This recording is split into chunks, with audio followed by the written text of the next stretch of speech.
I still remember the smell of wet pine needles on my gloves the night we went looking for her. The radio crackled softly against my chest, the sound low and constant like someone breathing just out of sight.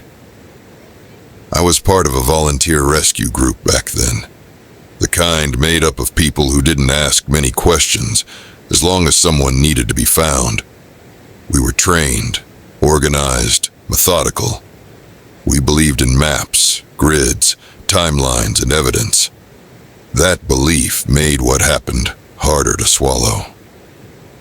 The call came in just before dusk. A girl from a small tourist camp on the edge of the forest had wandered off and hadn't come back. 18 years old. No medical conditions. No history of running away. According to her friends, she'd left the campfire calmly, almost dreamlike, saying she could hear someone calling her name from the trees. They thought she was joking. By the time they realized she wasn't, the forest had already gone quiet. When we arrived, the camp was still lit by lanterns and dying embers. Everyone talked at once, so I pulled one of the counselors aside and started asking the usual questions. When was she last seen? What was she wearing? Did she take anything with her? Phone, flashlight, jacket. The answers were clean and simple. Too simple. She wore a light sweater. No phone. No flashlight. She followed a voice. That was the part they all repeated, as if rehearsed. I wrote it down anyway. We split into teams and began a standard sweep, fanning out from the camp in widening arcs. I was paired with a man named Robert, former firefighter, steady and quiet. We followed a narrow trail that curved downhill toward a creek. I kept my eyes on the ground, looking for broken branches, disturbed leaves, footprints. About 20 minutes in, I found them. Bare impressions in the soft soil, light and uneven, like she had been walking slowly, almost carefully. They weren't panicked. They weren't running. That bothered me more than if they had been. The prints stopped near the creek, right at the edge of the water. On the opposite bank, there was nothing. No continuation. No signs she had crossed. We searched up and down the bank, our lights cutting white tunnels through the dark. But it was as if she had simply stepped into the water and dissolved. Over the radio, other teams reported strange inconsistencies. A torn piece of fabric snagged on a branch that didn't match her sweater.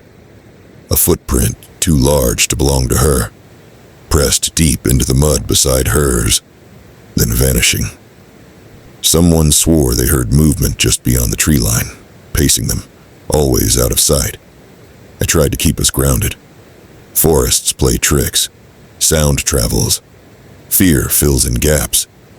Still, I started building a timeline in my head, reconstructing her last moments like a puzzle with missing pieces. She leaves the fire. She hears a voice. She follows it calmly. She reaches the creek. Then something interrupts the story. Around midnight, the temperature dropped sharply, and a fog rolled in low and thick. That was when I heard it too. My name, spoken softly, almost kindly, from somewhere behind us. I froze. Robert turned to me, his face pale in the beam of his headlamp. "Did you hear that?" he asked. I nodded, but I didn't answer the voice. I knew better. Investigation isn't just about finding clues. It's about knowing which ones not to follow. We regrouped near an old ranger station, abandoned for years. One of the younger volunteers had found something inside, a footprint on the dusty concrete floor. Small, bare, fresh. Leading toward the back room. The station was miles from the creek, nowhere near our search grid. There was no logical way she could have gotten there, without crossing paths with at least one of us. We followed the prints anyway. They led us into the forest again, deeper than before, where the trees grew so close together that our lights barely reached between them. The air felt wrong there, heavy and expectant. Every sound seemed delayed, like the forest was thinking before responding. My investigative instincts were screaming that the evidence didn't line up, that the scene had been staged by something that didn't understand how humans move. Just before dawn, one of the radios picked up a weak transmission. Not a voice exactly. More like breathing. Slow. Uneven. We traced the signal to a shallow ravine where the fog clung thickest. At the bottom, curled against the roots of an enormous tree, was the girl. She was alive. Her eyes were open, staring straight up through the branches, unblinking. Mud covered her feet and legs. Her sweater was gone.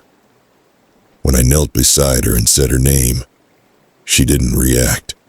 Her pulse was steady. Her breathing shallow but regular. No visible injuries. We wrapped her in a blanket and carried her out as the sun began to rise, pale and weak. The forest seemed to relax as we left, like it had been holding something in and was finally letting it go. Later, during the formal debrief, I went over every detail again. The footprints, the distance, the time gaps. None of it made sense. The doctor said she was dehydrated and mildly hypothermic, but otherwise unharmed. When questioned, she remembered the voice clearly. Said it sounded like her mother, even though her mother was very much alive and waiting at the hospital. The last thing she told us stuck with me. She said the voice stopped calling just before we found her. It told her to lie down and wait. Said the searchers were getting close and it didn't want to be seen. I left the rescue group not long after that. Officially, it was burnout. Unofficially, it was because investigation depends on the idea that truth leaves a trail. Whatever took her into that forest and brought her back knew how to erase its tracks. Sometimes, late at night, when everything is quiet, I still hear my name carried on the air, always from just beyond where the light reaches.